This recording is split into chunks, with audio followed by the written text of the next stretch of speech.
We're going to talk now about Trump's plan to privatize the housing market, how he plans on revamping that. And so on September 5th, the Trump administration released a plan that would kind of reshape the U.S. housing market. And it starts with ending more than a decade of government control of two massive companies, Fanny Mae and Freddie Mac, that, by the way, back about half of the nation's mortgages. And so this plan has been talked about for the past 2 years or so. And so this plan from the Treasury Department features, somewhere around 50 proposals. A lot of them are very technical and in nature to change financial regulations. But of course, its aim is at shrinking government's role in the housing market. And the kind of the cornerstone of this plan, of course, is to return Fannie Mae and Freddie Mac to private sector, to kind of remove the government conservatorship that they were put in right after the financial crisis of 2008, the second worst in American history. And so I want to talk with you about this for a little while because this is going to have an impact on us, assuming this goes through. And we're going to have somebody on hopefully next week to get in greater detail about the effects of this plan. But let me read this quote from Treasury Secretary Steven Mnuchin. He says, the proposal will protect taxpayers and help Americans who want to buy a home. An effective and efficient federal housing finance system will also meaningfully contribute to the continued economic growth under this administration. And so I think that I want to split this up into two major topics here, the privatization of Fannie Mae and Freddie Mac, and then the insurance policy of sorts that these two entities will have to pay to the government for a kind of future promise at a bailout if this doesn't work. And so in order to understand all of that, I think we need to take a little bit of a trip back in time here and have a bit of a history lesson, which is that in 1938, the government went to banks and said, because this is obviously, after the Great Depression, and one of the easiest and best ways to build wealth was through home ownership. And so many people were in such financial crisis that they could no longer get a mortgage, certainly from a bank's consideration and viewpoint. And so the government went to the banks and they said, we want you to continue to give mortgages to people under certain guidelines, of course. And if they can't pay, we will promise payment. That was the first time that the government backed banks in order to guarantee that mortgages can continue to be lent out so that people can afford to buy a house. And they did it again in the 50s, and they've done it several times over the course of the past 75 years. And so then, of course, they did it again in 2008, right after the market crashed. They established several guidelines in which borrowers now have to follow if they want to get one of these government-backed mortgages. And, of course, now Trump wants to make that private again like it was prior to 2008. And in their opinion, it will create competition, and it will do what it was ultimately designed to do, which was to be privatized, to go back to the private sector.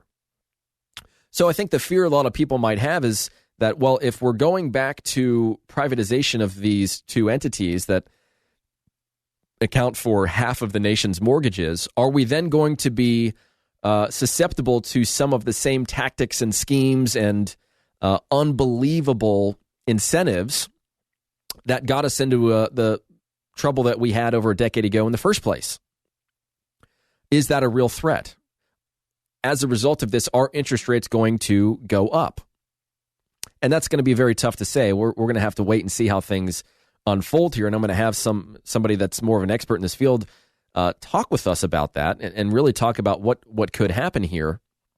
What I want to focus on, though, is the insurance policy of sorts that Fannie Mae and Freddie Mac will have to pay to the government for each loan that's originated as kind of an insurance policy against the idea that at some point in the future, if people stop paying their mortgages and foreclosures happen again, which at some point it will, the market is always ebbing and flowing over the course of time, then the government's saying, hey, if we need to jump back in, we'll jump back in, but you're going to pay us an insurance policy for that. And so the idea here that I really want to stress to you is that who is the person paying that insurance policy premium of sorts? Let's just call it that. If you know banks at all, you know that their bottom line is profit first. So what I imagine happening is that this fee, this premium for an insurance policy that goes toward a future bailout isn't going to be paid by Fannie Mae and Freddie Mac. It is going to be paid by you in the form of fees. And what they're probably going to do is they're going to have you pay these fees in an intelligent and creative way, and they're probably going to add a little on top so that they can also profit from this. Because when banks, they give you a commitment to lend, they then sell that mortgage in the secondary mortgage market. It then becomes a mortgage-backed security, which is something that entities invest in. And I don't have time on this program to get into mortgage-backed securities and then credit default swaps and everything that happened in 2008. But the challenge here is that we have incredibly low interest rates right now. The question is, really, there's two questions here. The big question is, do you believe government should have a role in financing your home purchase, or should that be up to the private sector? Should there be special consideration given to those that might not otherwise be able to afford a mortgage? Who's paying for those rights? Or should it just be up to the individual borrower and how much money they make and how much debt they have in the financial decisions and issues that they're experiencing to determine whether they can get a mortgage or not? So we've got kind of conceptual question here as to whether you think government should be involved in the role of obtaining a mortgage or not. And then you also have the fear that interest rates will now go up and that cost of home ownership will go up as a result of Fannie Mae and Freddie Mac now returning to the private sector, which they were prior to 2008, and how we feel that's going to impact the market. Our interest would interest rates go up if Fannie Mae and Freddie Mac continued to be protected by our government? Personally, I think that at some point the answer is yes. I am a little shocked at how low interest rates are right now. And I think that if you're thinking about buying a house right now, that article that I read you in the previous section about home ownership demand declining because of the cost of home ownership, there are two major things that you need to consider when buying a house as it relates to cost. And one is the cost of borrowing money. And then the other is the monthly payment that you're going to pay to own that home.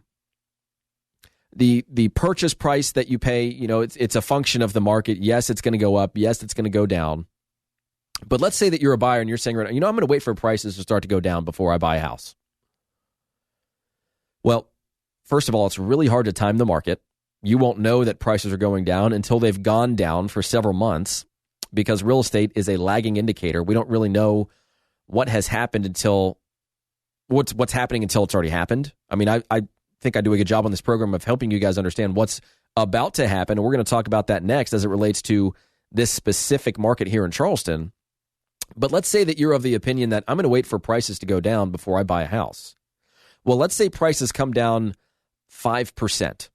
And that is your magic number that then says to you, all right, now I'm ready to jump into the real estate market because prices are now down 5%, whatever that number is. Did you know that every time the interest rate goes up by 1%, let's say it goes from 4% to 5%, that is the equivalent of a 12% increase in your monthly payment. So what would you rather have, a 5% reduction in the purchase price or a 12% increase in the amount that you have to pay monthly to own that same house? These are the ways that we look at things with our clients, not in an attempt to push them into a home that they can't afford, but to think about the decision rather than being subjected to bits and pieces of information that are half-brained and half put together. You need to understand both sides of the coin here and understand the elements of risk and the direction of the market before you can make an informed purchase decision. So if that's something that I can help you with, if you're thinking about buying a house, if you're concerned about the trajectory of our market, if you think you want to sell your home and buy another, and you're not entirely sure how that process works, you're not sure if it's a wise decision financially, we consult with people all the time. And there are plenty of people that we say, hey, I think it's a better idea for you to stay put right now. So if you call and you have those questions, please understand that the goal is not for us to get you to commit to putting your home on the market or to buying a house. The goal is for you to determine and for us to help you determine what's the best course of action, what makes the most sense for you. So if that's something we can help you with, my number is 843-345-1273. Again, that's 843-345-1273. Or you can visit us online, listingsincharleston.com. That's listingsincharleston.com. Or send me an email, Brian@BrianBeattyTeam.com. Stick around, Charleston. We've got a lot.